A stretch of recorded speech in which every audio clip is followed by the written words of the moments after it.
right, everybody, welcome to Stand for the Second. My name is Cowlitz. I'm the current chair of the Cowlitz County Libertarian Party. I like this now. Libertarians, Republicans, Democrats, and Independents, and others are all here to celebrate our constitutionally protected, God-given natural right to bear arms. The recognition of this natural right was codified in the Second Amendment so that our government would always recognize that we as sovereign free people have the right to fight for our very existence.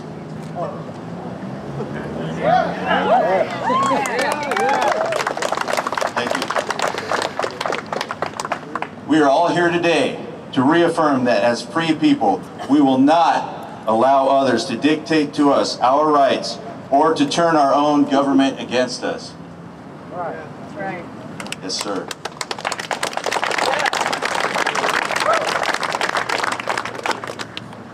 This event is for everyone. Everyone needs to hear each word spoken.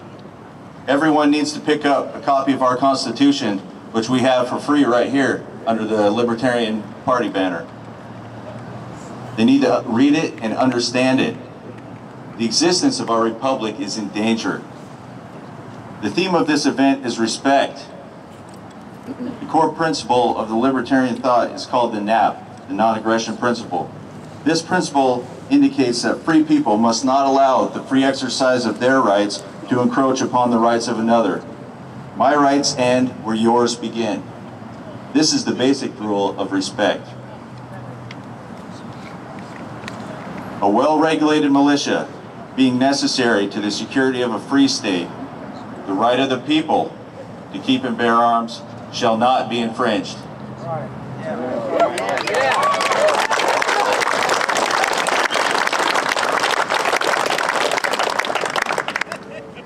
So for people that don't understand what that means, we translated it into modern terms. It might sound something like this. An optimally functioning militia made up of armed people is necessary for the security of a free state. The people must retain arms at all times in order to fulfill this duty. Right.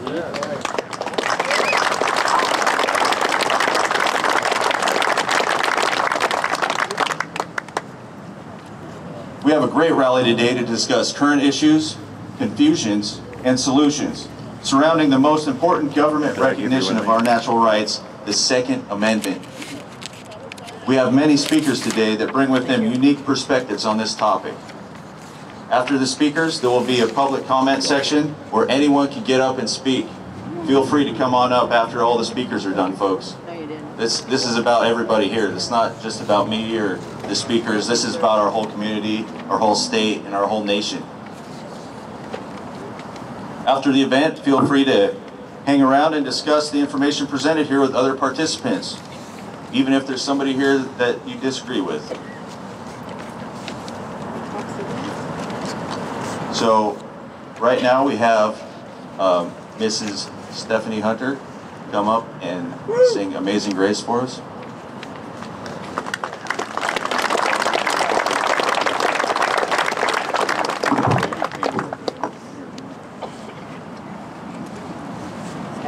Amazing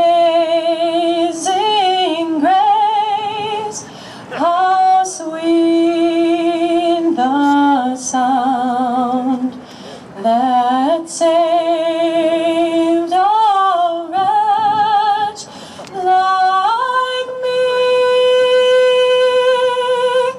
I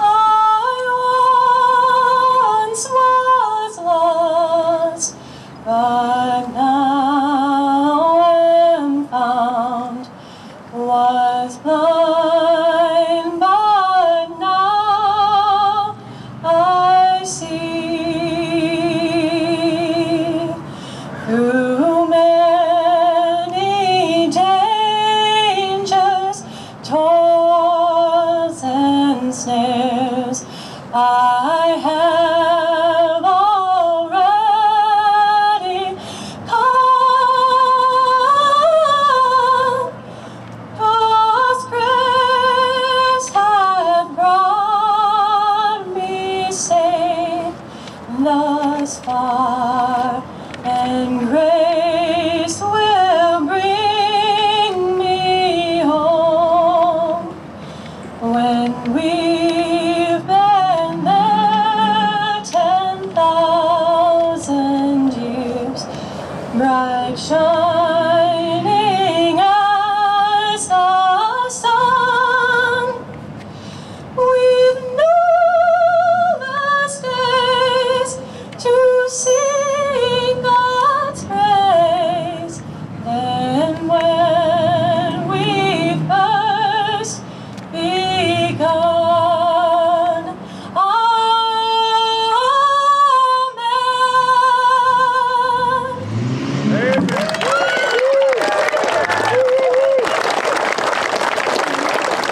Thank you, Stephanie. That was amazing.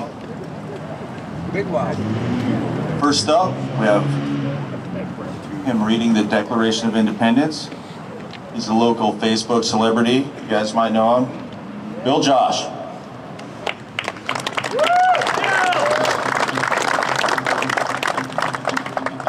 I'm short. I might have to take this down. Can everybody hear me? Yeah. Okay, good. First, it's just amazing to see everybody here supporting our Constitution and our Second Amendment rights.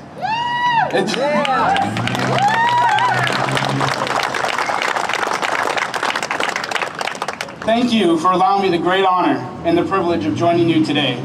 Today is not about any specific person or party. It is about celebrating our individual freedoms as Americans in the manner that our founding fathers intended for us to do.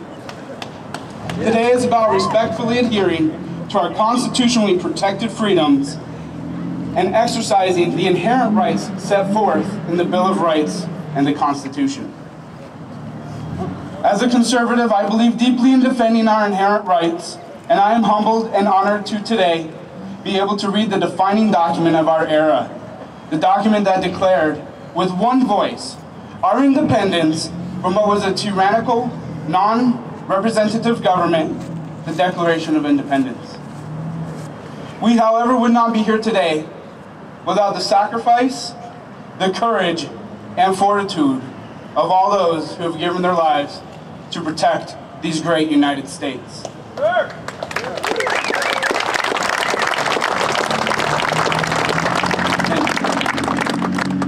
Those, like me, who swore an oath to defend and uphold the Constitution against all enemies, foreign and domestic. How many of you here today are a veteran? Please raise your hand. Give them a round of applause.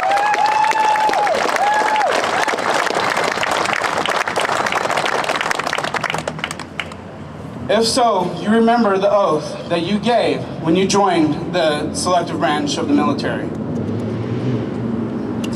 Behind you is a memorial for our fallen heroes, those who we remember and pay tribute to for their selfless sacrifice.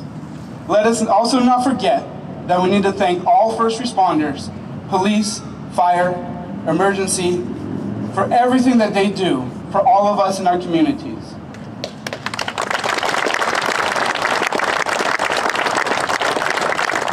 In honor of their sacrifice, please join me for 1 minute in silent reflection for those who have been lost and given their lives.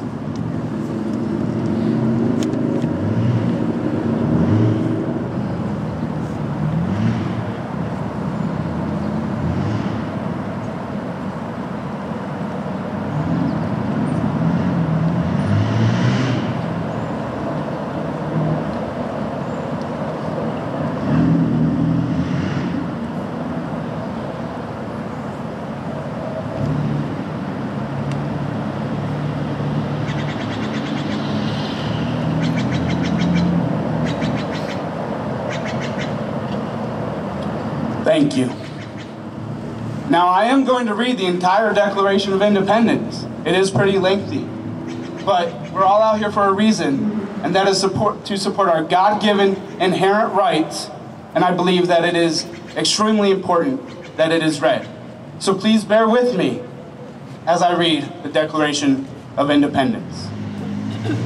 When in the course of human events, it becomes necessary for one people to dissolve the political bands which have connected them with another, and to assume among the powers of the earth the separate and equal station to which the laws of nature and of nature's God entitle them.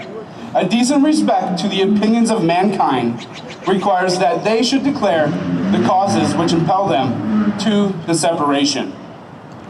We hold these truths to be self-evident, that all men are created equal, that they are endowed by their Creator with certain unalienable rights, that among these are life, liberty, and the pursuit of happiness, that to secure these rights, governments are instituted among men, deriving their just powers from the consent of the governed, that when any form of government becomes destructive of these ends, it is the right of the people to alter or to abolish it and to institute new government, laying its foundation on such principles and organizing its powers in such form as to them shall seem most likely to affect their safety and happiness.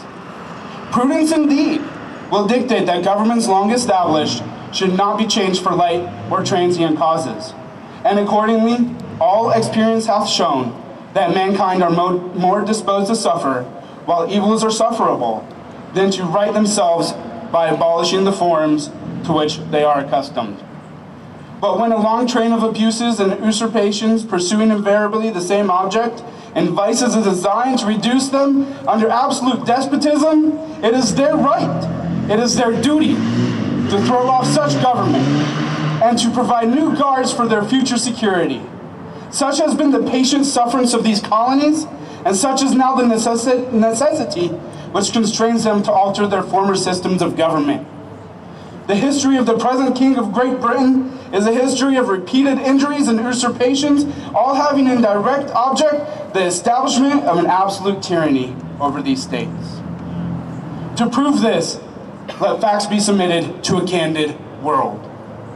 He has refused his assent to laws, the most wholesome and necessary for the public good. He has forbidden his governors to pass laws of immediate and pressing importance unless suspended in their operation till his assent should be obtained. And when so suspended, he is utterly neglected to attend to them. He has refused to pass other laws for the accommodation of large districts of people unless those people would relinquish the right of representation in the legislature, a right inestimable to them and formidable to tyrants only. He has called together legislative bodies at places unusual, uncomfortable, and distant from the depository of their public records for the sole purpose of fatiguing them into compliance with his measures. He has dissolved representative houses repeatedly for opposing with manly firmness his evasion on the rights of the people. He has refused for a long time after such dissolutions to cause others to be elected, whereby the legislative powers incapable of annihilation have returned to the people at large for their exercise. The state, remaining in the meantime exposed to all the dangers of invasion from without and convulsions within. He has endeavored to prevent the population of these states, for that purpose obstructing the laws of naturalization of foreigners, refusing to pass others to encourage their migrations hither, and raising conditions of new appropriations of lands. He has obstructed the administration of justice by refusing his assent to laws for establishing judiciary powers. He has made judges dependent on his will alone for the tenure of their offices and the amount and payment of their salaries. He has erected a multitude of new offices and sent hither swarms of officers to harass our people and eat out their substance. He has kept among us in times of peace standing armies without the consent of our legislatures. He has effected to render the military independent of and superior to the civil power. He has combined with others to subject us to a jurisdiction foreign to our Constitution and unacknowledged by our laws, giving his assent to their acts of pretended legislation, for quartering large bodies of armed troops among us, for protecting them by a mock trial, from punishment for any murders which they should commit on the inhabitant of these states, for cutting off our trade with all partners of the world, for imposing taxes on us without our consent, for depriving us in many cases of the benefits of trial by jury, for transporting us beyond seas to be tried for pretended offenses, for abolishing the free system of English laws in a neighboring province, establishing therein an arbitrary government and enlarging its boundaries so as to render it at once an example and fit instrument for inducing the same absolute rule into these colonies. For taking away our charters, abolishing our most valuable laws, and altering fundamentally the forms of our governments. For suspending our own legislatures and declaring themselves invested with power to legislate for us in all cases whatsoever. He has abdicated government here by declaring us out of his protection and waging war against us. He has plundered our seas, ravaged our coasts, burnt our towns, and destroyed the lives of our people. He is, at this time, transporting large armies of foreign mercenaries to complete the works of death, desolation, and tyranny, already begun with circumstances of cruelty and perfidy, scarcely paralleled in the most barbarous ages, and totally unworthy of the head of a civilized nation. He has constrained our fellow citizens taken captive on the high seas to bear arms against their country, to become the executioners of their friends, their brethren, or to fall themselves by their hands. He has excited domestic insurrections among us, and he has endeavored to bring on the inhabitants of our frontiers the merciless Indian savages whose known rule of warfare is an undistinguished destruction for all ages, sexes, and conditions.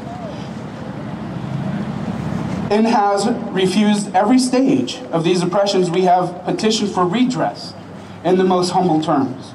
Our repeated petitions have been answered only by repeated injury. A prince whose character is thus marked by every act which may define a tyrant is unfit to be the ruler of a free people. Nor have we been wanting in attentions to our British brethren. We have warned them from time to time of attempts by their legislature to extend an unwarrantable jurisdiction over us. We have reminded them of the circumstances of our emigration and settlement here. We have appealed to their native justice and magnanimity, and we have conjured them by the ties of our common kindred to disavow these usurpations, which would inevitably interrupt our connections and correspondence. They too have been deaf to the voice of injustice and of consanguinity. We must therefore acquiesce in the necessity which denounces our separation and hold them, as we hold the rest of mankind, enemies in war, in peace, friends. We therefore, the representatives of the United States of America, in General Congress assembled, appealing to the Supreme Judge of the world for the rectitude of our intentions, do in the name and by authority of the good people of these colonies solemnly publish and declare that these united colonies are, and of right ought to be, free and independent states, and they are absolved of all allegiance to the British Crown, and that all political connection between them and the state of Great Britain is and ought to be totally dissolved.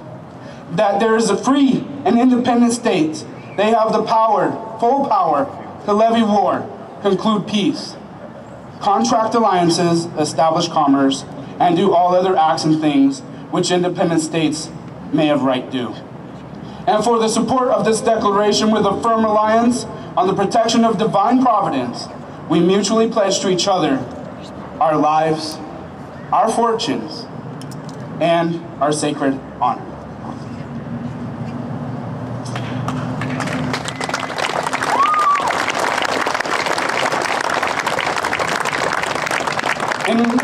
In closing, I just want to say, take this energy that is here today. Don't let it escape you. Take it with you, take it home, keep it with you. In November, we will have to vote to protect our God-given rights. Please take this energy with you for your families and for your Constitution. I will leave you with this one final quote from Winston Churchill. Never give in. Never, never, never, never, in nothing great or small, large or petty, never give in except to convictions of honor and good sense. Never yield to force. Never yield to the apparently overwhelmingly might of the enemy. Thank you. God bless you.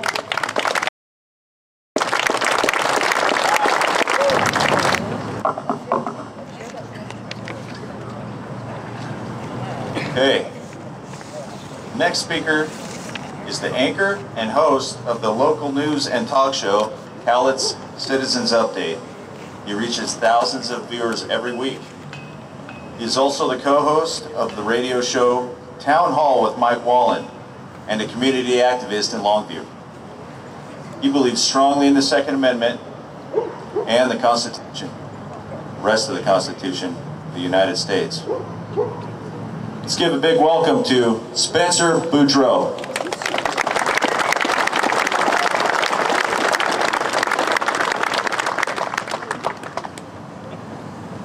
Thanks, guys. Thank you for that kind introduction, Kel. and thank you all for coming today. It's not very often that this many people get together in one place for one common goal. I stand here with you as countrymen, as a fellow patriot, to honor the Constitution and our Bill of Rights. You know, when the framers got together in a convention of states, much like what we are doing right now, a convention of community members, they did not write a document that says the government shall decree our rights, but they wrote a document that says it shall protect our rights, and that those rights are God-given. Right. This is still true today. What is also true today, as it was in 1789, is that the most important right is the right to bear arms. Without it, we cannot ensure and protect our other rights. So I stand with you, my fellow countrymen, patriots, and Americans, to honor those who have fought and died to protect our God-given rights. That's great. Thank you, veterans.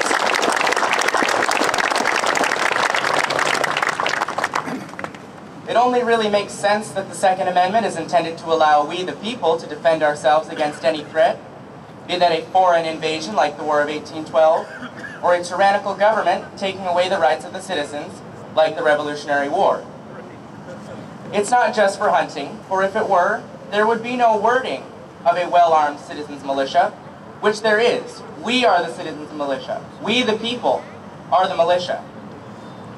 When a country gives up its right to bear arms, and when a people gives up those rights, willingly sometimes, tragedies happen. Dictators and demagogues take over in times like these. Fearmongers who use propaganda, they exploit the thronging masses into giving up more of their rights. It's all a power trip. Once you can't defend yourselves and your family and your property, this nation is truly lost. Genocides occur. This doesn't happen in a free nation that ensures the right to bear arms shall not be infringed upon. This doesn't happen in America. By right of the citizenry, and by divine right, we can defend ourselves. Thank you, fellow patriots. Again, thank you, veterans. When those that rally against us chant USA, not NRA, they undermine their own arguments on other policy narratives. Why do they make this about an organization? Blaming the NRA for mass shootings is like blaming the Alcohol, Tobacco, and Cannabis Board for drunk driving, or blaming AAA for auto accidents.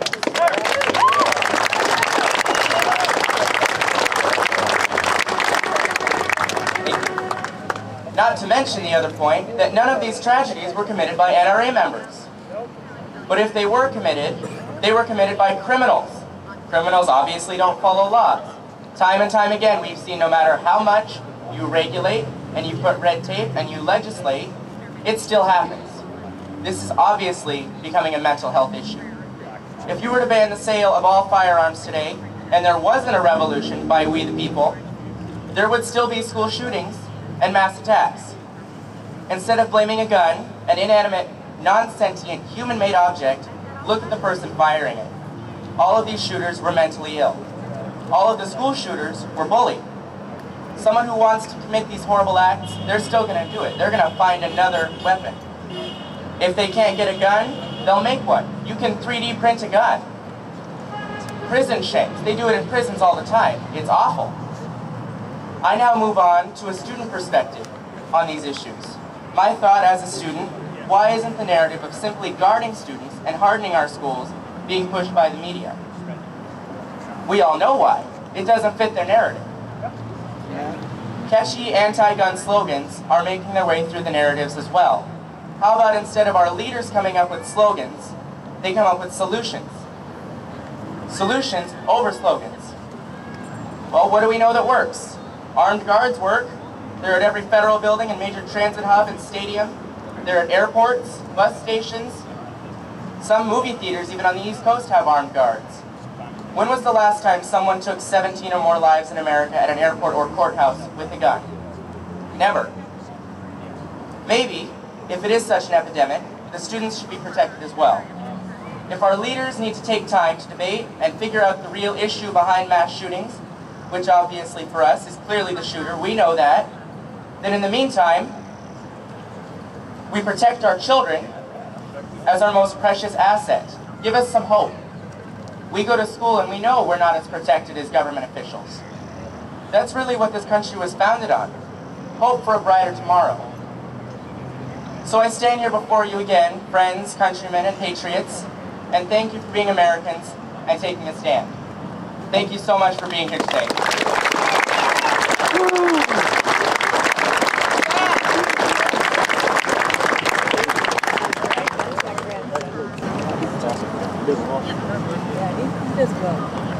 Our next speaker is the host of the long-running Business Forum show. He's the founder and co-host of the NDN show on NorthWest Digital News, and a professional man about town. Kevin Hunter, ladies and gentlemen.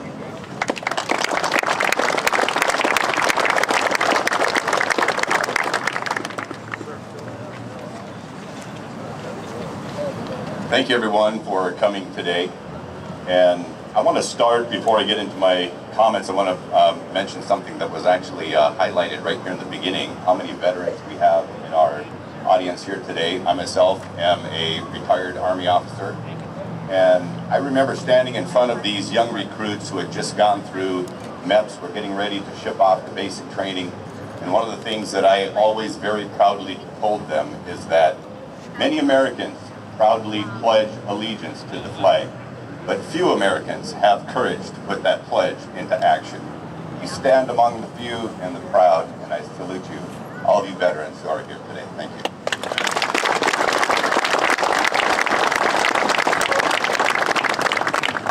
One of the things that I wanted to visit with you about today, because I share many of the views that have already been shared here, but I want to talk about some of the things that are happening in the news, because that's one of the portions of my business these days. And I've been very interested in observing that most of the conversation around what's going on in terms of gun violence are emotional discussions. And I'm not an emotional person. I'm a logical person. And when somebody asks me, Kevin, are you pro-gun? I said, well, I'm pro-facts, actually. So let's have a discussion about some of the facts, shall we? I agree that we do need to keep focus on guns and how they impact safety and security. Children should never be fearing for their lives at school. I think everybody that's here today agrees with that 100%. So one of the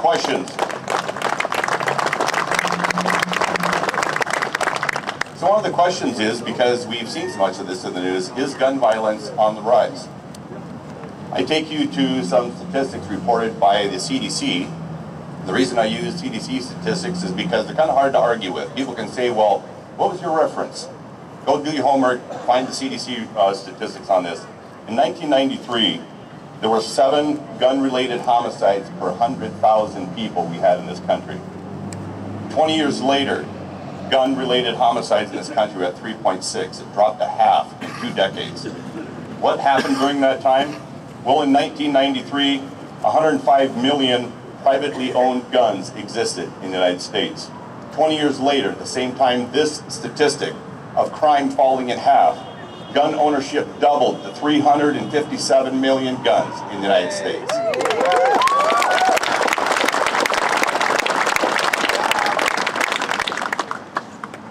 You know, when we look at our U.S. populations, 1993 we had 259.9 million people here. There was, in 20 years later, there was 316 million people here, and everybody would say, well, you know, there's population growth. You know, you said the homicides dropped to half. Well, the raw number had to go up, right, Kevin? Well, in 1993, the homicides were at 18,144, and in 2013, with a growing population, the gun-related homicides were at 11,383. So that statistic both dropped in raw numbers, and the percentage itself dropped to half. So let's talk about how America stacks up. We have a country south of us that we've heard a lot in the news that the border should be open. People should be able to come and go as they wish. And if gun control was the way to reduce gun violence, then we'd want a lot of people to come here from our southern border, because they have far stricter gun laws than we do here in the U.S.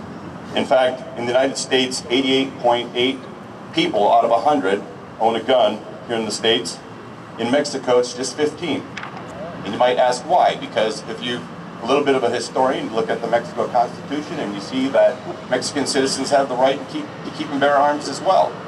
But Mexican citizens allowed their government to trample on their right to keep and bear arms. And now gun ownership is 1/6 in Mexico what it is here in the United States. So if gun control is where the solution lies in reducing gun violence, how's gun violence doing in Mexico? Would you be surprised to know that you're 5 times more likely to die of a gun shot in Mexico than you are here in the U.S.? Did you know that? I want to talk about another interesting statistic because when I mentioned that the news loves to focus on emotional issues, if they were focusing on the facts and they're focusing on logic, we'd hear different arguments around a number of discussions. And one of them that I want to talk about real briefly is the AR-15, the vilified AR-15. Yes. In 2014, there were 8,100 firearm-related deaths.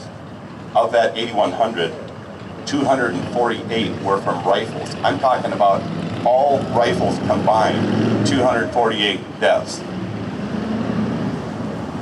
The AR-15 was just a fraction of it. But you know what was interesting? Another statistic. In 2014, did you know that there were 660 people who died with a fist or a foot? So you're 3 times more likely to be killed because you were punched or kicked than you were to be shot by all the rifles owned by every citizen around our United States. But statistics are one thing, and facts can be one thing, and they're kind of boring sometimes. You look at them, we go, we still got a problem of kids being shot in schools and violence happening there, and it shouldn't. I was visiting with Kelvin Coons on Friday on NorthWest Digital News, and Kelvin shared with me that his background was engineering. And I said, well, you're probably familiar then with something called brainstorming, right? And he was. By show of hands, how many people here are familiar with what brainstorming is? Okay? That's a lot of people. Thank you. So one of the things you do in brainstorming is you put all the ideas out on the table and you weigh the pros and cons of each, and you decide which one is getting you closest to your goal. If you had a business in town, would you choose the one that's number 50 on the list, or do you choose the one that's number 1 on the list in terms of its results and what it produces? Of course you choose number 1 because that's what survival is all about. And we're talking about school safety here.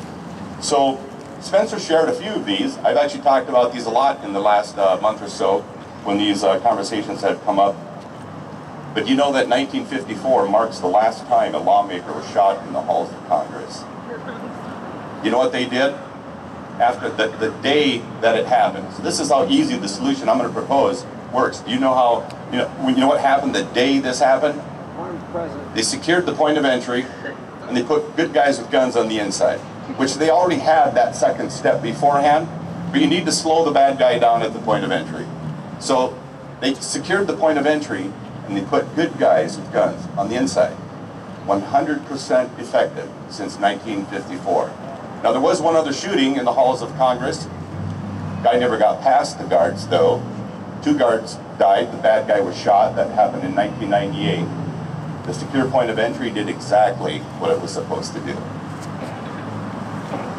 So what about here in Washington? I had this conversation with Representative Wallace, who's going to speak here in a little bit. I asked him a short time ago when he appeared on our broadcast, and I asked him, I said, when was the last time a lawmaker in Olympia was shot? And he's like, oh gosh, 80 years? What do you think they have in Olympia? Anybody want to say? Secure point of entry and good guys with guns on the inside. All right? Spencer mentioned our courts, our airports. I listened on the news the other day when a young school kid was saying, well, we don't want our schools turned into jails. We don't want to feel like we're in prison, being frisked, being searched by people who walk in here, because, of course, others are talking about these solutions. So let's talk about other places where we have heard a lot of speeches against guns and removing guns from society. And let's take a quick look at what their gun violence statistics are. How about the Emmys, the Oscars, the Golden Globes? Anybody know when anybody was ever shot there? Secured point of entry, good guys with guns on the inside. They live behind that protection every day of their lives. They fear not for themselves because that's the protection they have. Anybody here been to an NFL game, NHL, NBA, a Major League Soccer, how about a tennis game, an MMA, a WWE? Anybody been to any of those? You went to the Secure point of entry, good guys with guns on the inside. It's amazing how well that works, and nobody goes to one of their events and sits on the inside and fears for their life. Secure point of entry and good guys with guns on the inside make a heck of a lot of sense. So I do believe that we need to keep our focus on guns, because guns have always been the most important factor in safety and security, and our school children deserve it. Thank you. Half of the people here, he's your representative. He was elected 2 years ago as the first openly conservative pro-2A representative from this area in several decades. You guys did that.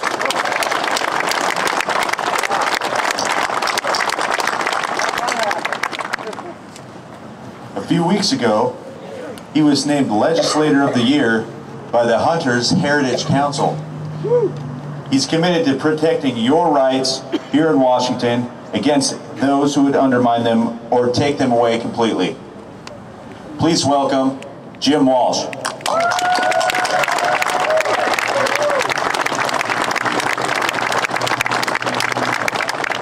All right, well, thanks so much for showing up.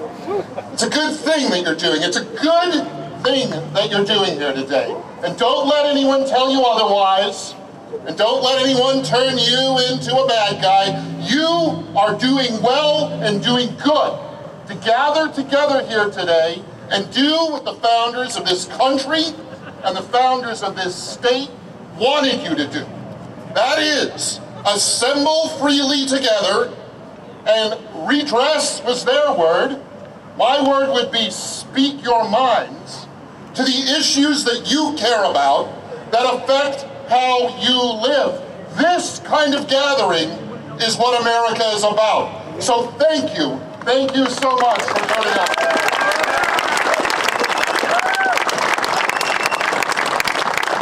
You know, I was talking to somebody up in Olympia, and they said, oh, Jim, so you're gonna go down to that rally, and you're gonna join together there with people who, well, sort of gun-toting, Constitution-quoting folks in Cowlitz County. And I said, damn right you are. They're the ones who elected me.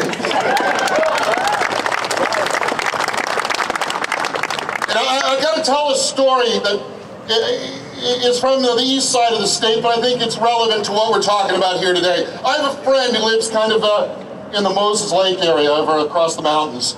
And she's a farmer and a rancher, got a small operation there.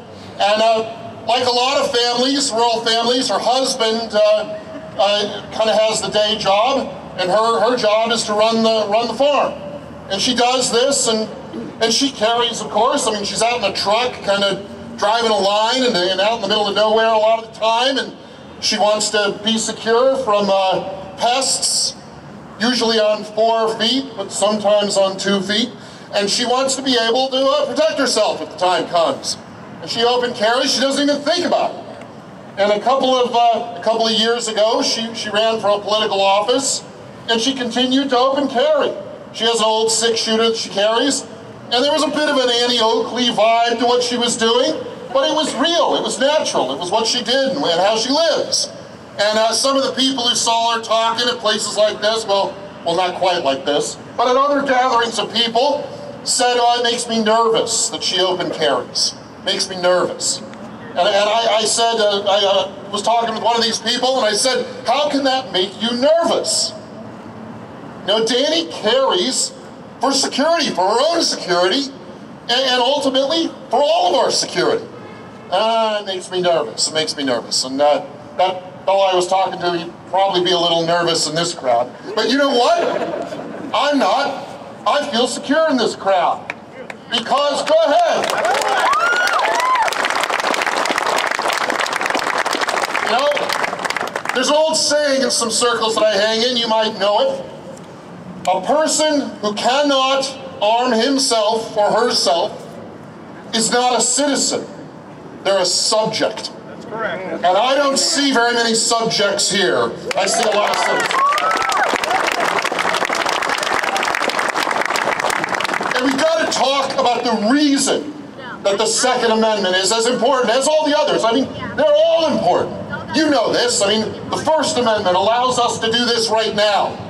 The Fourth Amendment allows you to have a security in your person, your property. And that's basically what our idea of privacy comes from. The 10th Amendment says the government has to step back when it's not explicitly given a power by the Constitution. You know, a lot of people on the other side who are trying to take away our weapons, our guns, they quote the 10th Amendment kind of selectively. But the 10th Amendment works right alongside with the First and the Fourth and the Fifth and the other essential amendments in our Constitution. But we're here to talk about the Second, and I want to do that.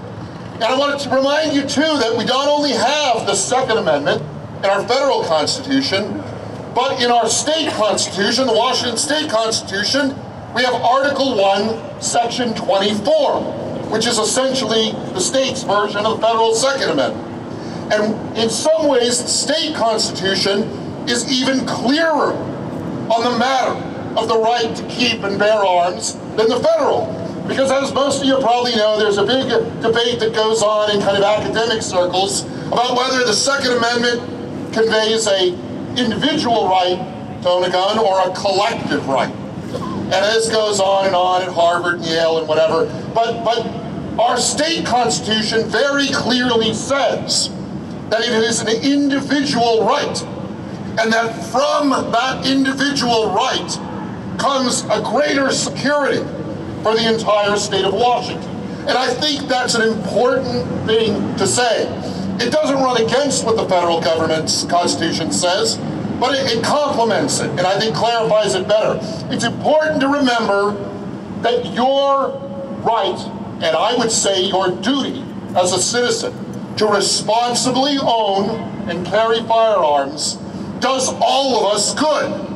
And here's why. Like imagine an old knight's chainmail armor. And this chainmail shirt will keep the old-fashioned knight safe from attack. Well, each of us, by protecting our homes and our families and our property, is one link in that chainmail armor. Each of us, by being responsible for our own well-being, by responsible for our own safety, creates what economists call an externality, a good that benefits everyone around us. When each of us takes care of our own, when each of us protects our own, the bad guys aren't sure who's frosty and who's not. And we want them to not know. We want them to have doubt. Why do these psychopaths and villains attack vulnerable institutions like schools? Because we've left them unprotected. We've left them soft. We've got to reconsider this. You know, in our state, we have mechanisms for hardening and securing our schools. We do, our public schools. We have them already. The program is, as some of you probably know, it's called School Resource Officers, SROs. And these are essentially law enforcement agents, cops, trained specifically to provide security to public schools. We have the mechanism in place, we just aren't funding it properly. There's not enough money in that account to put a good guy or gal with a gun inside the perimeter of each of our public schools. So we got the thing on the books, there's just no money in it. And this last session, just ended a couple weeks ago, we tried to put $30 million out of our almost $50 billion of state budget over a 2-year cycle. We tried to put $30 million additional dollars into that program to fund school resource officers. That would have put approximately one officer in each public high school in the state. I mean, that's not good enough. We want them in all public schools, but it was a start. That proviso, it was a budget proviso, got voted down 50 to 48. And it's tragic to me that we are not willing to protect our institutions. But I say to you that and we'll fix that, we'll fix that. We're gonna get that money put in place next year. God is my witness, we will, and I'll come back here and tell you when we do.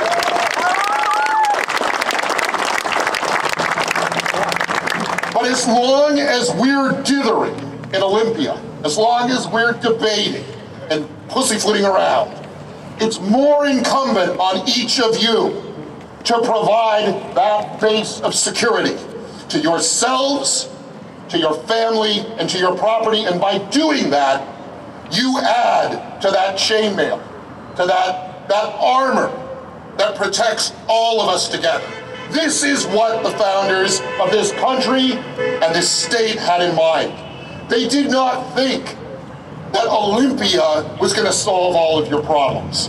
They thought, we're going to set a few basic ground rules, we're going to try to enforce them in a reasonable way, and we're going to leave you to your best judgment, to your best decisions, and to your best instincts for providing for yourself, and from that, create a system that provides for all of us together.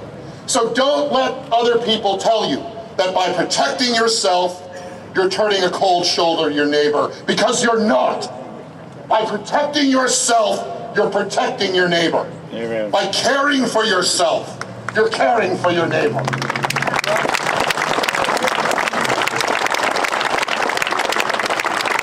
You know, it's great that Bill Josh read the Declaration. I love hearing the Declaration.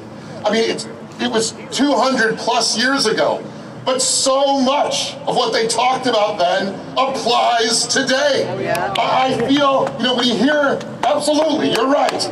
Go ahead, it's true. You know, so often when I hear it read or I read it again, and you hear about all the terrible stuff that King George did, you know, not letting the legislature gather, not letting it debate issues of the day, forcing taxes on the people without a vote of the people. All the stuff that King George did 200 plus years ago, King Jay in Olympia tries to do today.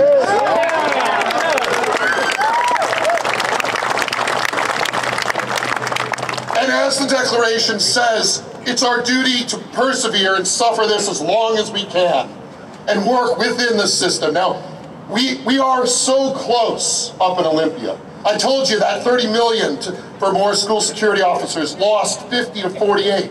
The votes are that close. We're so close in Olympia to turning around public policy in this state. People don't realize it. People outside of Washington don't realize it. A lot of people inside Washington don't realize it. We're that close, just a couple of votes in the legislature from being able to turn around bills like that, from being able to stop these crazy things they do where they steal money out of the rainy day fund and all this other stuff. We're that close. So don't despair when you see the headlines you don't like, when you wonder what is going on in Olympia. Have they lost their minds? And maybe they have.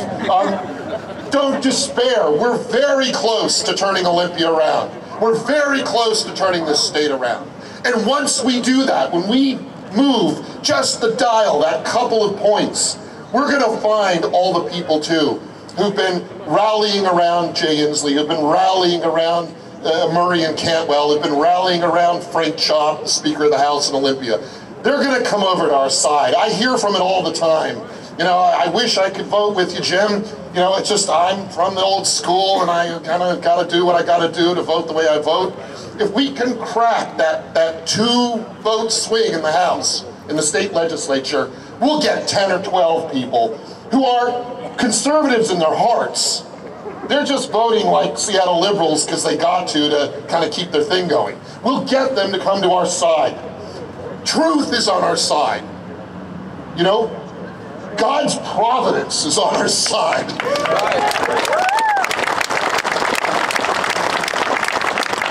And you know what? The best public policy is on our side. We will make this a better place to live. We will make this a better place to work. We will turn our economy around here. We will provide to you a culture and a framework and a society in which you can raise your kids or your grandkids in a safe and secure environment, in one which values hard work and honesty and straightforwardness in dealings with neighbors and friends and coworkers. This is what Washington is about. It's what it's always been about. It's had nothing, the state hasn't changed. The people here haven't changed. Just a few elected leaders have changed. And we're about to change it back. So keep doing what you're doing. Keep gathering like this. Keep looking out for your own, and by looking out for your own, look out for your neighbors and your friends. Amen. This is what makes our system work. This is what makes our system the greatest in the world. We will defend it. We will restore it to what it's greatest been, its greatest history in the last few decades. We're this close, and we're going to get there. I'll defend your right to carry. I'll defend your right to protect your own. I'll defend your right to own property and develop it as you want. I'll protect your right to work a good job for a fair wage and get ahead as our fathers and mothers did before us. I will do that till my last breath in Olympia. And it's what I'm there to do, and it's what I'm there to do. God bless all of you, and keep up the fight. It's just started. Thank you.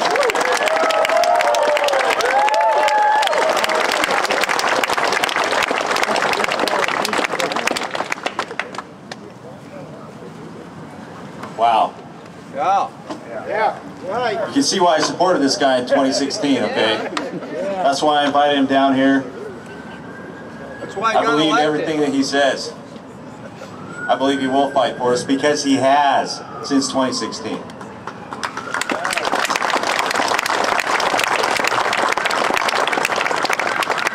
Thank you, Jim. You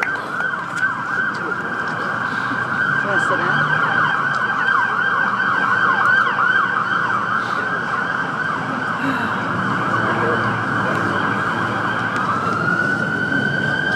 Our next speaker is a Longview City Councilman. He's the host of the Mike Wallen Show. Give it up for Longview City Councilman Mike Wallen. I had to make notes. I've got so many things in my mind. I do want to say thank you to each and every one of you for being here today. And I don't know how really to follow Representative Walsh. How do you follow a speech and a passionate person with such a great message like that? I'll tell you how you do it. You choose to, and I choose to follow him, Representative Walsh, and I ask you too. He's a good leader, and a good man, and a good representative, and I will follow him, and he's doing good work. So thank you, Representative Walsh. I'm joining you today in the middle. We have a workshop at City Hall where the council is talking about our strategies and our plan for the next 2 years for the city. And many of the council members are here in the audience, including the mayor, to kind of observe and watch and listen. And so appreciate them taking time with me to come here today. So this is a rally for our rights. The U.S. Constitution is a supreme law. So is our state constitution. Both of these constitutions frame the formation of the structure of our government. You know this. This is how things work in our country. But let me reiterate, these constitutions are the supreme law. They are lex rex. They are king law. Every elected, every appointed official, every public servant must swear an oath to them. That's what I've done. It's the law, actually, that requires us to take such an oath, and we can't hold office without taking the oath. The citing authority is Article 6, Section 3 in the Federal Constitution. The Constitution declares the self-supreme law of the land. What is also supreme law is the Bill of Rights. Actually, it's the Bill of Protections. I've been talking about this recently. Because in 1789, all the states had to ratify the Constitution, and they wouldn't do it until they had this so-called Bill of Protection or Bill of Rights. Ratified in 1791 by New York. Just to be clear, the Bill of Rights or Bill of Protections is part of the federal Constitution. It is supreme law. So that is to say, we have no constitutional rights. We have inherent rights. We know this. Governments do not have rights. People have rights. Governments do not give out rights. They are inherent in us based on our very nature of existence, our birth and our personhood here on earth. It is those natural, inherent rights that are codified into law, into the state and federal constitutions. In the state constitution, it's the first article. It's the Declaration of our rights, our inherent rights, or the rights reserved by the people.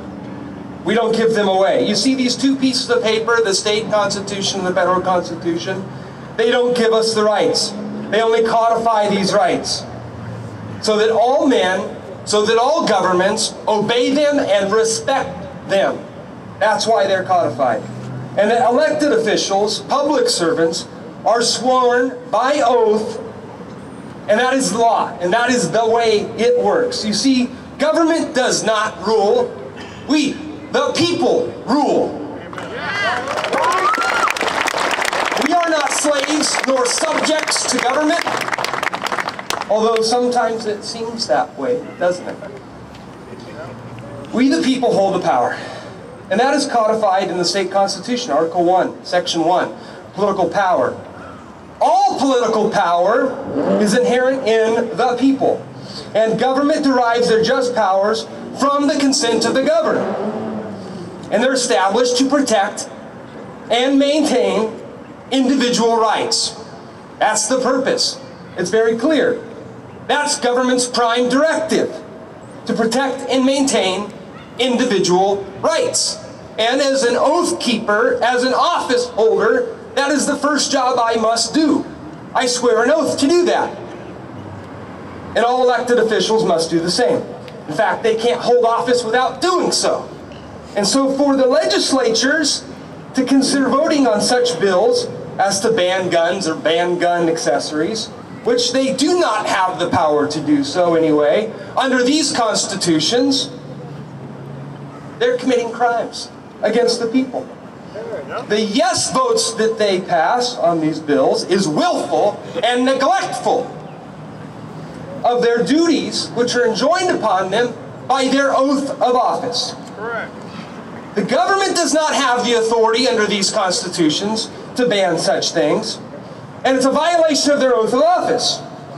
The legislature thinks it has the power, right? They think they have the power to do this and that. But they're bound to obey this law, the supreme law of the U.S. and state constitutions, and to maintain and protect individual rights. Our government is broken. We have no constitutional republic. That form of government doesn't exist anymore. We have an oligarchy and a socialist democracy. The constitutions, the supreme laws of the lands of our republic, in which individual rights are maintained and preserved, is greater than the collective will of the people. The democracy we use, like we're using today, merely free speech, you know, I'm voting for you but not you, and I'm voting for this and that, I want this and that. We're allowed to speak out and peaceably address our government like we're doing here today. By that government, because we're allowed to speak out, but those things, like many, are part of our Bill of Protections. They're inherent that we get allowed to do this. But just like concealed carry permits, does any citizen have to get a free speech permit? Or a free worship or attend church permit? Do you pay an extra permit fee so you can go to church on Sunday tomorrow? It's coming. Of course not. And it's the rights protected, such as in the First Amendment. And to require any citizen to do so does so violate the Equal Protection Clause of the Constitution and the 14th Amendment, that all rights must be protected equally. They have the same weight and the same need and the same desire and the same reason for equal protection among all the rights, because you can't have one without the other. You can't have the first but for the second. And that is so important as we talk with our friends in the community and they ask us, what are we doing here today? It is to support their rights of free speech and free assembly. It is to defend their rights of free speech and free press. And but for the Second Amendment, we may not be able to secure it. The civil institutions in our nation are in shambles and unmoored from the constitutional foundations of our country. And they're ruled by arbitrary and capricious will of men rather than the rule of law. But this is our government, and we must treat it like so. We must treat it like we own it, because we do. We own this government. We own, and we must hold accountable the elected public servants as well. They must be accountable to the people. On a final note, I should leave you with this.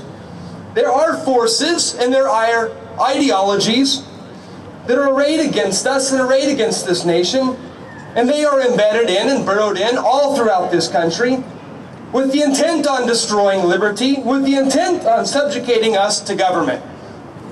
Think about that. They have one goal in mind, and that is to destroy liberty and to subjugate us to government. These are individuals in government right now who want us to be at the beck and call, at the will, to be subjects of government, and they do not subscribe to this idea of constitutional government. I do want to thank you for allowing me to speak today and be here with you. We've had some great speakers and some awesome events, so thank you so much for being here today. I appreciate it.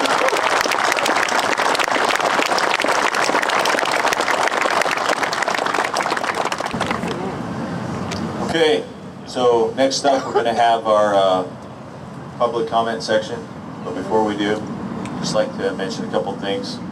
My friend Teresa over here, she has a table laid out with some concealed carry holsters and some gun safety tip sheets, and also self-defense literature. So feel free to go wander over there and check out the wares she has and chat her up. She has a wealth of knowledge.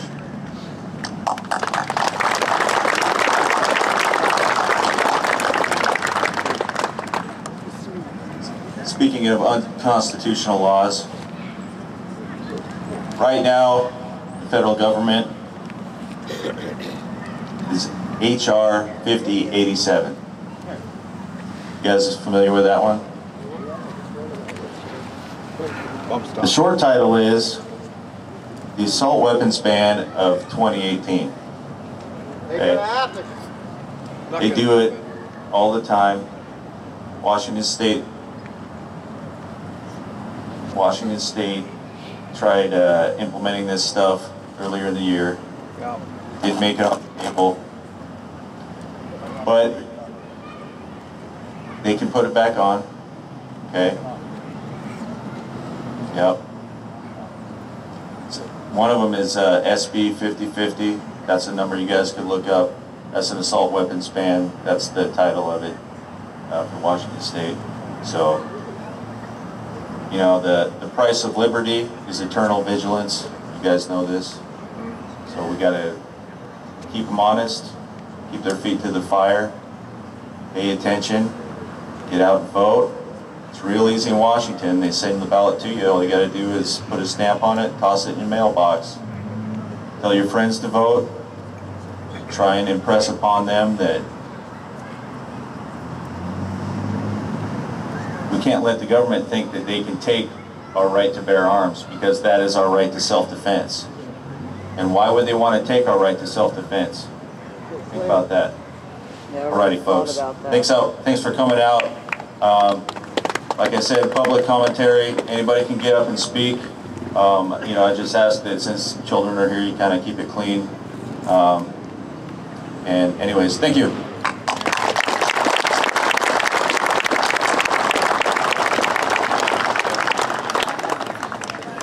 My name is Greg Peckrell. Some of you know me, some of you don't, but everybody who knows me knows I talk a lot. And I consider every one of you a friend, because I know all of you here for a good reason. You love your country. I'm an American by birth. My father wasn't. He wound up in a place where he was in between two armies, German and Russian, and they all like to talk about, you know, he was a kid, he'd pick potatoes and he cried. All these young children around here and the kids in the schools, they think what they have today is what the world is like everywhere. They have no idea. The only reason we have the rights that we have here is because somebody thought about it ahead of time. Our founding fathers came here, they put this place on the map because they wanted their liberty. Liberty is not freedom. Don't mix the words up. Liberty comes with responsibility. What do you think is failing us now? We got all these kids shooting their friends in school. What's the matter with that? Why are they learning that instead of responsibility to do what is right in the first place? You want to keep going down this road with, oh, the guns are bad. Well, we all know how that system goes. Any of you can put your gun up here, it's not going to do anything. And how many of you, no self-incrimination, I don't want to shoot anybody. I know some of you probably want to kill somebody. I don't. I don't want to kill anybody. I don't see anybody kill anybody. There's no reason for it. Except for those who bring out a gun and shoot other people for no reason. What we have to be is on the ground and calling these people up in the Congress and the legislature and all places. Bill Walsh, thank you. We don't agree on everything, but neither does anybody agree with everybody on everything. Doesn't happen. It doesn't matter who we put into office. You're going to wind up with somebody you can't agree with on everything. Well, that's fine. We're Americans. We can get along with that. We'll talk about it. But as long as you're here, let's do something for our country and make sure you take a few minutes this week. Anything. Send a letter, send an email, send a text, talk to somebody. Do something to get their attention. I find it a little offensive to myself because I watch television like some of you, and I see these guys around here. They take all the video they want and get all the truth they want, but there's a guy sitting in a room, we're going to edit this, we're going to edit that, we're going to edit that. Make our voices be heard. Tell your congressman, let's get after the FCC for these bozos who put all this garbage on the air, that we got to get rid of guns. What kind of nonsense is that? Anyway, I'm just another working schmuck like a lot of us guys out here. But you know what? I like it here. I don't want it to change. Unless we do something, it will. And unfortunately, I see history like you guys, a lot of you do. It's not voting our direction. But dang it, I'm going to stand. Here's to all you Americans. Thanks for supporting us.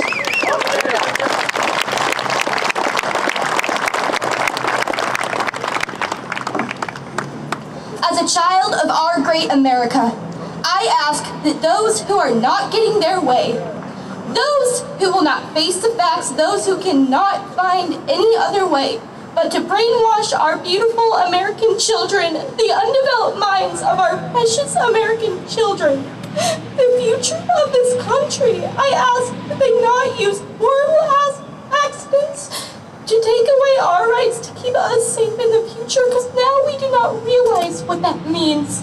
We are not smart enough, we are not developed enough to understand what that means. We don't have the right to take away our own safety. And I ask them to stop what they're doing now. Please, for our safety. My name is Cindy Burke, and I'm a Cowlitz County resident. And I'd like to take a minute one more time to thank the veterans that are standing here. I stand here today with 2 generations of veterans. I'm very proud of it.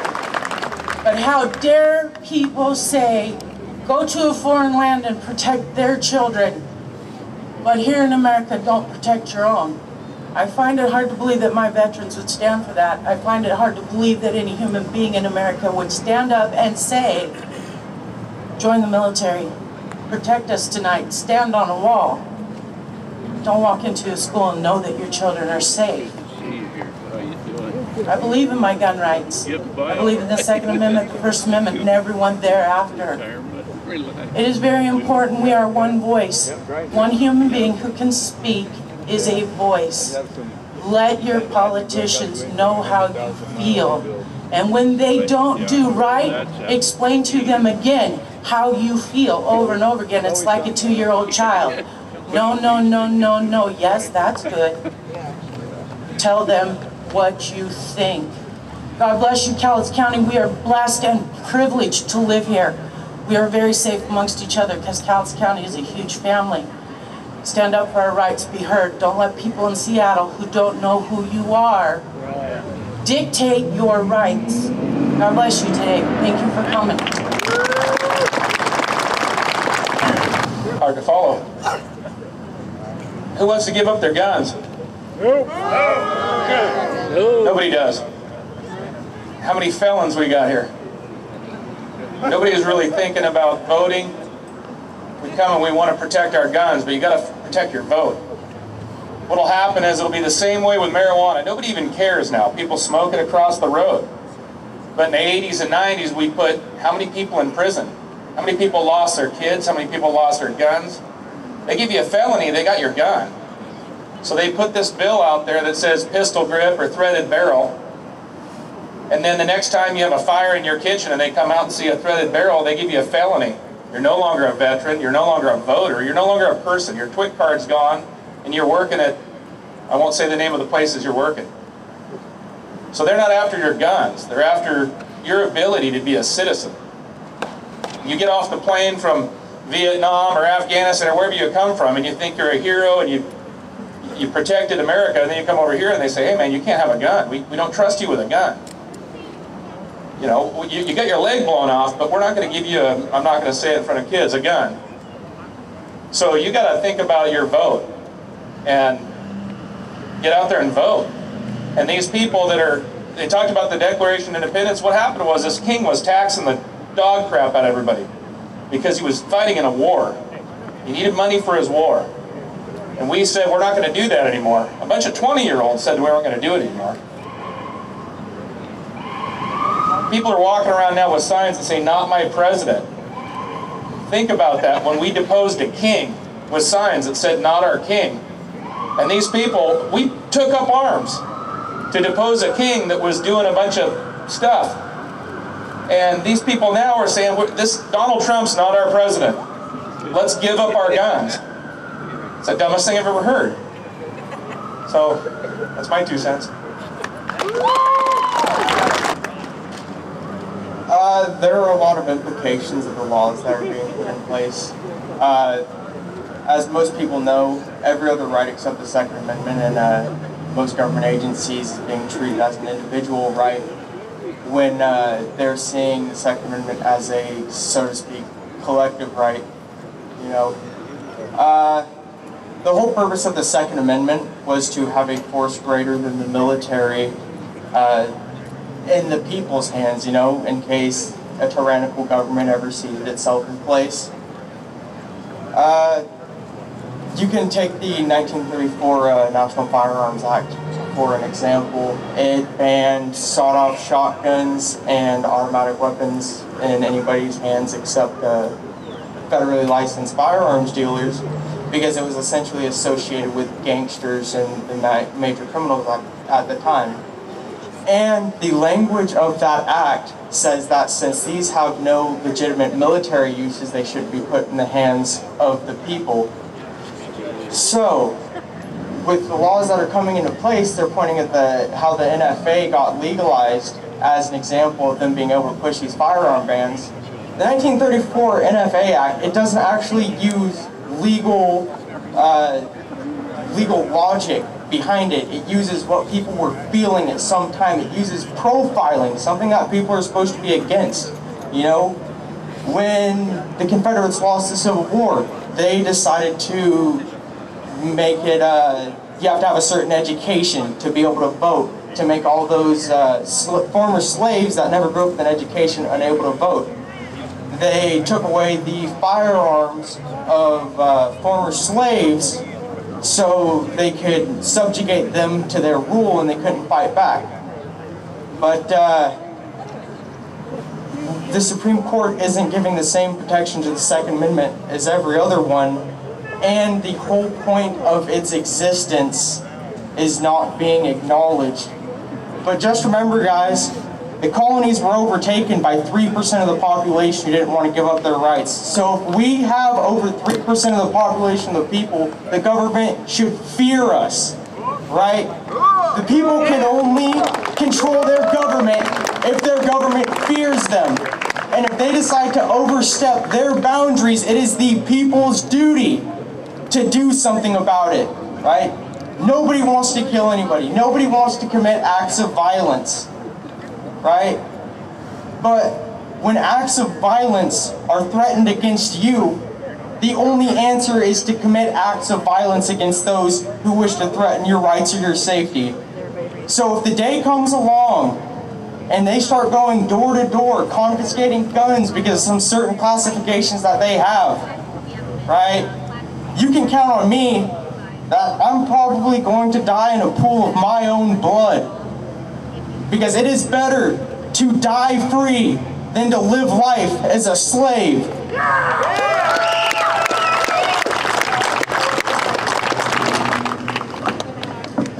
Hi, my name is Mike Kendall. I was born here in Longview about 63 years ago, and I love our great country. I've had the privilege and the honor of serving our great nation for over 35 years. Half of that was in the military. Got a military retirement from the Air Force. I've also served communities in Washington State in law enforcement, and I've worked security, also in protecting high security resources. I can't think of any national resource that's worthy of more protection right now than our children in our nation's schools. And the very simple answer on how to do that is establish a secure perimeter, establish a secure entry control point, armed guards on the inside and the outside, and also to make sure that when the cowards of Broward are standing outside in fear, and for me as a law enforcement officer, I'm totally ashamed of what those Broward County Sheriff's officers did that day in Florida, when they stood outside hearing those gunshots and knowing that there were kids being killed with every gunshot, and they stood outside and didn't go in. I've done active shooter training for my troops, and what that consists of is when the active shooter is starting to shoot, the police go in right away, neutralize the threat immediately. You don't wait around, you don't wait for backup, you go in by yourself and neutralize the threat. And what I'm saying is, that's what we need to do for our school children. And when the bad guys know, when those very distraught active shooters who are so angry that they're ready to erupt in violence, and a lot of them are willing to die that day, they even put on bulletproof vests, but yet they're willing to die. Why is that? Well, you know why that is? Because what they want in order to achieve their goal is high casualty numbers. And so they put on bulletproof vests so that they can stay and survive and keep killing more people until they can fully give expression to their rage. And when you're talking about the terrorist shooter, such as happened in San Bernardino County, where I lived for the last 4.5 years in California, I was chief of police at Fort Irwin. That's my last position down there in San Bernardino County. I talked to the SWAT team leader and a couple of the other officers who went into that active shooter scene. And those people who did the shooting, husband and wife couple from the Middle East somewhere, and one of them was a county employee. He knew that nobody in the county buildings was allowed to carry a gun to work. So he knew that when he and his wife were going to go in there with their automatic weapons and start shooting people, there was going to be nobody there to stop them. And so most active shooters attack gun-free zones. And that's why I'm very happy to see all the guns in the audience here today. What an armed society is a free society. If we were in California right now today, this would not be happening. You would not be allowed by state law in California to open carry. California violates the citizens of California Second Amendment rights every day with their law that says it's illegal for citizens to open carry anywhere in the state of California. The only way that it's allowed for a citizen to carry a gun legally is to go down to the local sheriff, and hopefully he'll approve your permit. But if some of them think that personal protection isn't a good enough reason, then you don't even get your permit for concealed carry. And that means you got to go around walking around hoping you're not going to become the next victim. So what I like to see here is open carry and proud support of our Second Amendment rights. And thank you all for coming here today. Don't worry, that's not a speech. Hi, I'm Glenn Rhodes. I used to teach here at Monticello Middle School. I now teach in Washougal. I'm here to help support our constitutional rights. The main reason I'm up here today is I need your help supporting one of mine. I need help with Article 1, Section 3. I'm running for U.S. Senate, but they put a couple of blockades, mostly money. So for me not have to pay to put my name on a ballot that I should be able to put my name on, I have to gather 1,700 signatures. So I'm going to be over here. I won't make my speech long. If you want to know my values, you can come find me over there. I got a pen and paper. And, you know, if people can trust me with their kids, I hope you can all trust me with your rights in D.C. Thank you. My name is Ken Spring, and it's funny, I went to the doings last weekend, and they didn't realize who I was and that, and I got to the microphone, and I told them an easy way to start protecting our kids was to go over and look at the Hall of Justice and what it takes to get in there. And then I started talking about how gun control wouldn't work, and then I started getting the raspberry and that, and some dirty looks and that, so I stood around and listened to some of their emotional arguments and that, and I couldn't take it anymore, so I left. So anyway, I'm glad to see all you people. All you people are my friends. Love you all.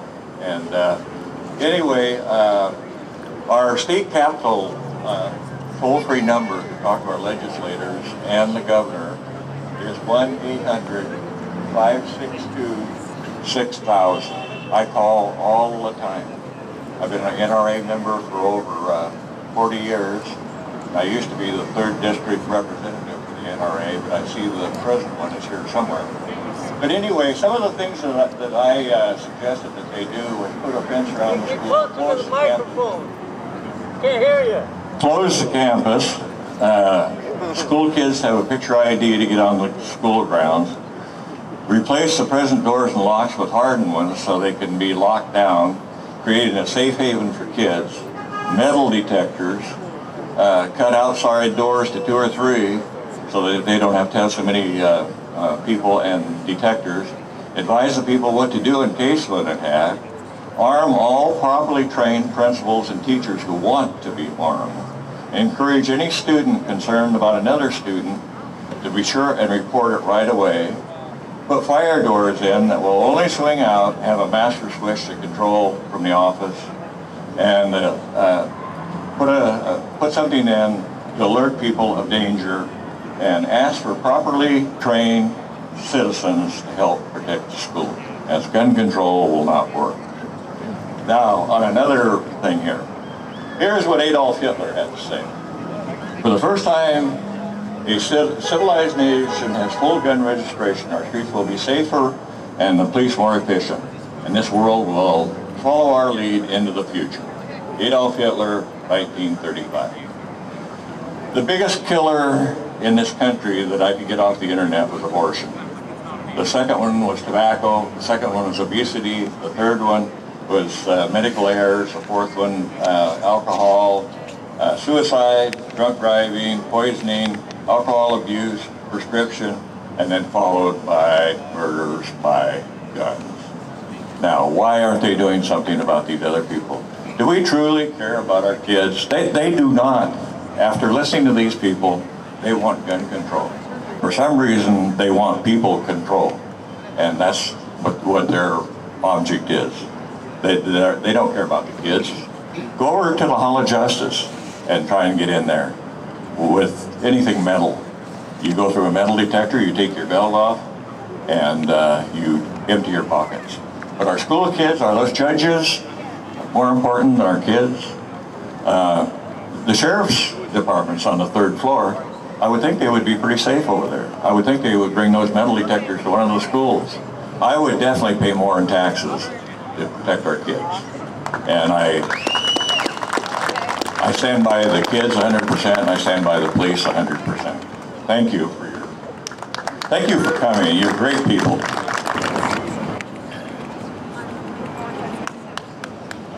There's a lot of talk nowadays about equality,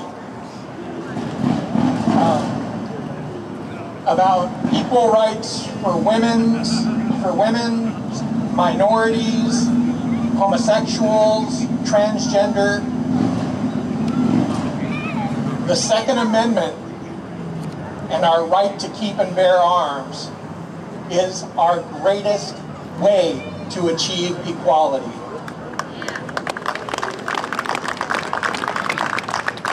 You can take a 95-pound woman or a 300-pound, 6'5" man. You put a 45 or a 9mm on their hip, you train them. They are equals. It doesn't matter the color of your skin. It doesn't matter your sexual preference. If you truly want to stop most of the rapes that happen nowadays, give those women guns and train them. Yeah.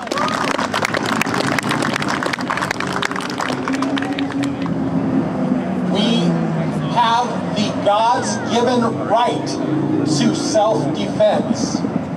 This is not something that can be taken away from you by the government.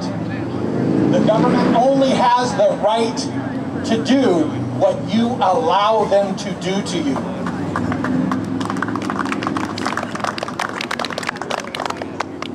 A lot of people look at this as, you know, the Second Amendment and a lot of the Patriot movement is considered a Bible-thumping Christian coalition. I myself am a heathen. I follow the Norse gods. I pray to Odin and Thor. Freya and Frigga are my goddesses. We are a people that tend to enjoy battle. If they want to take my weapons, pack a lunch and a body bag. I am not ever going to comply with somebody that tells me I have no right to self-defense. Without the Second Amendment, we really have no freedom of speech. We have none of our other rights. In the Constitution, as other speakers have said, it only codifies what our rights are, and it is a way to tell the government what their limitations are. We, as a free people, are our own defense. I have friends in the sheriff department that tell you police and sheriffs are there for after the fact most of the time. If you truly want a free and safe society, make it more common to see people with pistols on their hip. I don't believe in having to pay the state and government for a concealed carry license. 90% of the time, if I'm carrying, I have it open on my hip because I do not believe in having to pay for something and get on a government list for what is my right as a citizen. As a human being, it is your right. Now, another thing I want to address is people. I see a lot of people out here with firearms and everything, which is awesome. Next, train. Go out with friends that are capable and have knowledge. We have a lot of veterans here. We have a lot of ex-law enforcement. Get together with these people. Become knowledgeable. Have your firearms. Get used to using them. Train. Know what your body will do and what it won't do. Know how that weapon works. You wouldn't put somebody in the kitchen that has never cooked before with a bunch of pans and some food and say, hey, go cook dinner. Training is necessary. Get together with people, your friends, your family, people you trust, and use those weapons. Go out and train. Become a marksman. You owe it to yourself and your kids and your grandkids. For you are what will keep us free. Thank you very much, and hello. Hi, my name is Derek Howard. I'm a citizen of Cowlitz County. I only have two things I'd like to say, so I'm going to keep it nice and short for everybody. I want everybody here to remember SP 5050. SP 5050. This is the act that they want to pass to ban assault rifles and magazines that carry over 10 rounds in Washington State. So, everybody, please repeat that. SP 5050. SP 5050. Sierra Papa 5050.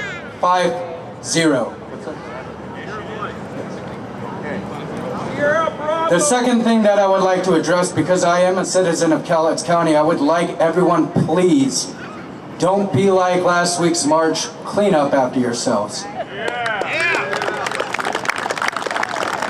Listen to the public speakers. We're going to get back to them in just a second. I would just like to express my most sincerest gratitude to Rick Hartley and his wife that volunteered the use of this PA.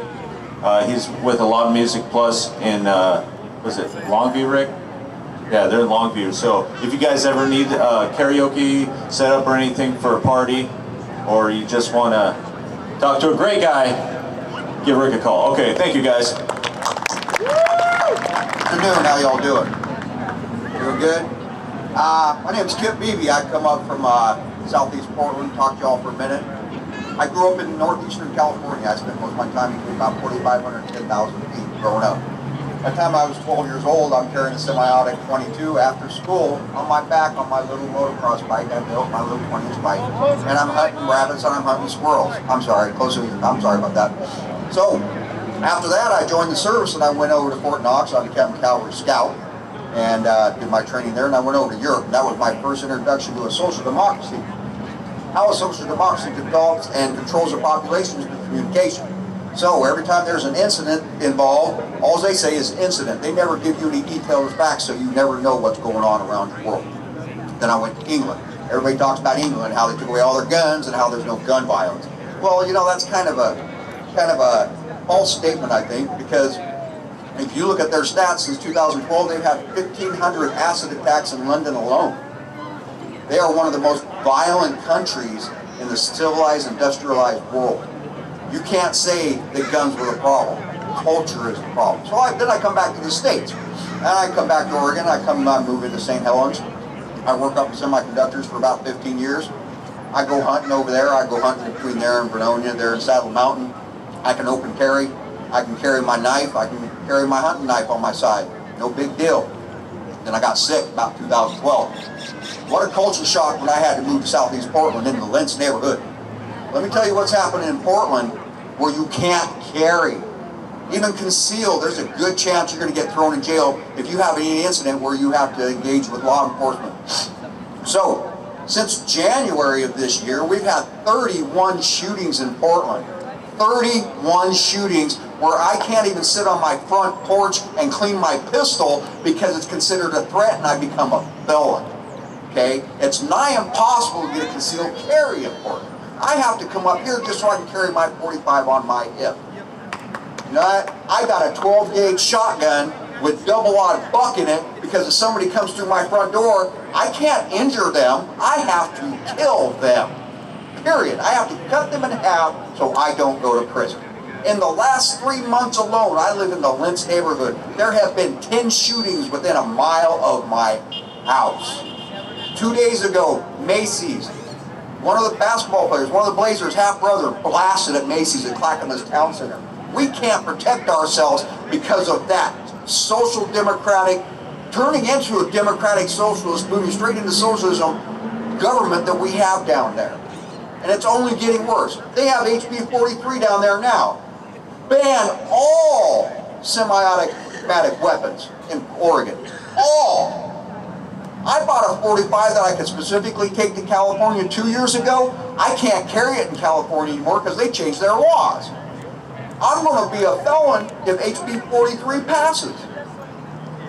I got to move just so I can maintain my rights because I got to argue with a bunch of morons that were taught by media and television that they need to be afraid of guns. Guns made America free. Our guns have kept this planet free for centuries. They take this away, we're going to just be another part of an oligarchy. Thank you guys for your time. One more thing. This is my son Joseph Beebe that was up here earlier speaking. I was amazed at the amount of knowledge this young man has. He don't go there. He doesn't do that. He speaks the truth. Anybody that knows him does. And I am so very proud of him. You guys have a good Second Amendment day. Thank you very much for coming. My name is Mike Settles, and I'm a retired Sergeant Major. And the reason that I'm up here right now is because I want to make you aware of the initiative process that's about to go back, take away our rights. How did we get I-594 in? Who knows what I-594 is? Show of hands. I-594 is that law that citizens passed through the initiative process that makes it so that if you want to hand your pistol to your neighbor for him to look at, you have to go to a gun dealer and go through the background check process for you to show your pistol to your neighbor, and then again for him to give it back to you. That was passed by initiative in 2014. And it was passed because we, the citizens of the state of Washington, didn't read what was in that initiative. It was 10 pages. So what we're up against now, and the reason that they floated it by initiative and then lied to the people about what was in it, and oh, by the way, Tom Steyer, Nick Hanauer, and these other anti-gun billionaires were the ones that bought the propaganda that sold I-594 to the people of the state of Washington. Nothing from the NRA or the Second Amendment Foundation was floated in the news that would counteract what was in I-594. We're about to go through the same thing because they couldn't get it through the legislature. They passed it by citizen initiative. We're about to do the same thing with an assault weapons ban. They're gathering signatures in the state of Oregon right now to pass an assault weapons ban by the initiative. They have to get 80,000 signatures, and they're going to get them. Just probably in Portland and Salem alone. See it coming here. They couldn't pass one in this recent legislative session, even though they owned the legislature and the governorship. So expect it to be on the ballot. When it comes, educate yourself, read it thoroughly, because that's what killed us with I-594. People didn't read it. Read it thoroughly and talk to your neighbors, talk to your friends, talk to your family, and educate them about what you find in that bill. And oh, by the way, it's probably going to look like something that came out of California recently, where they changed their law defining what it was an assault weapon, and basically that's anything that operates semi-automatically, including pistols. So thank you for coming. Be sure that you read the bill. Have a good day.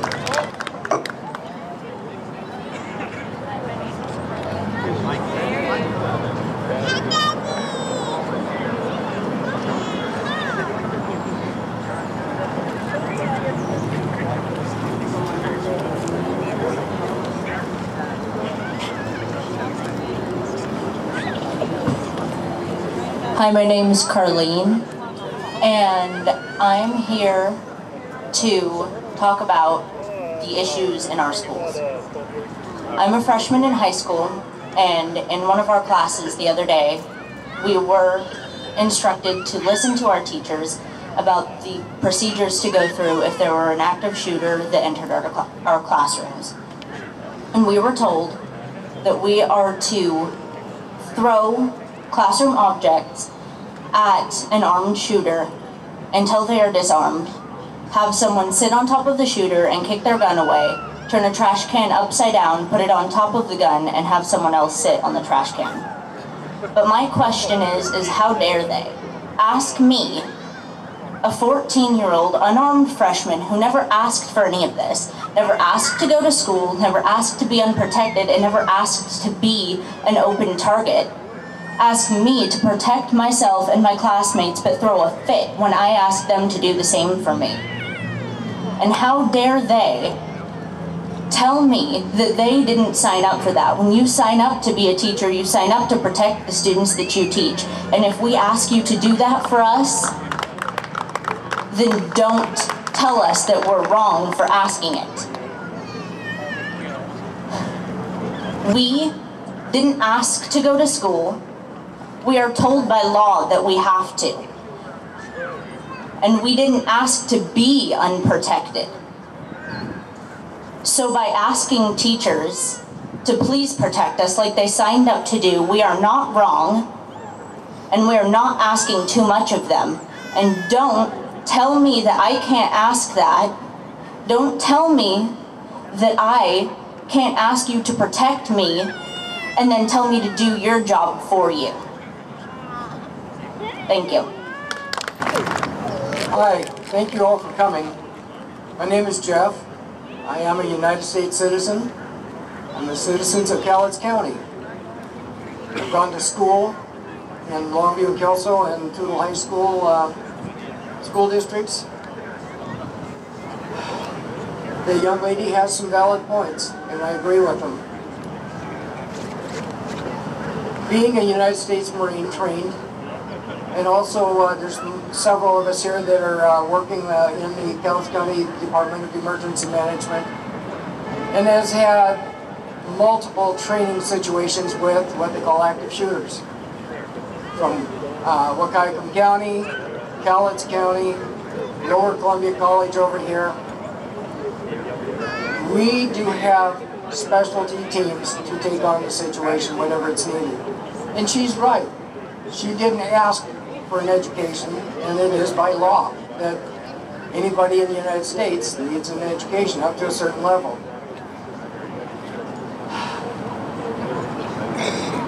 I love my country. I enlisted before I graduated high school. I served my tours. I came back and I've seen our country going all to heck in a handbasket.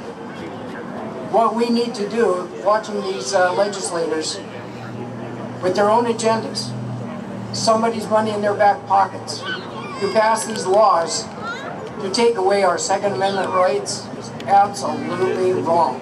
We need to put our foot across their throat, get them out of office, put somebody in the office that's going to take care of our Second Amendment rights. The First Amendment right to freedom of speech. All of these things. If they're not going to do it, get them out, put somebody in there that can do the job and grow a pair. I'm sorry, that's bad language, but doggone it, they got their own agenda. They're trying to flush, you know, and it's not like the Second Amendment and these people talking about the ARs. ARs are not about hunting. It's about self-protection. It's protecting our families. It's doing what we got to use. And yeah, they didn't have ARs back then, and you know, when our Constitution was written. But they had a Gatling gun. You know, they had other weapons just as destructive and just as lethal as what we have today. Only thing is back then they had to crank a handle. They had somebody to load the hoppers. That does the same thing that an AR. But none of our ARs are automatic. They're semi-automatic. That just means it's going to chamber around. It's not going to go bang, bang, bang, bang, bang, bang every time you just hold down the trigger. You know, people are so uneducated. I talked to a lady a little bit ago. She had no idea what the difference between a hunting rifle and an AR. Well, an AR is not a hunting rifle. It can be used as a hunting rifle. And there was a lady who was standing here earlier that had a sign about having 20 rounds in the magazine. I can't remember the exact statement. But she's right. You only need to pull the trigger once. If you're shooting a deer, it's you're not going to cut the deer in half with a 30-round magazine. But they don't understand that a hunting rifle in the same caliber looks different, does the same job. You know, people, I know that almost everybody here that I can see probably knows what I'm talking about. But there might have been some people here earlier that got up and left that don't have a clue. You know, I love our country, I love our state. But we got to do something with these people that are trying to take away our stuff. I fought in Vietnam for it. My friend over there is in the military. He fought for it. And all you men that were here in different branches of the service that are prior military, whatever the branch is, we all stood our ground and did what we had to do. Thank you.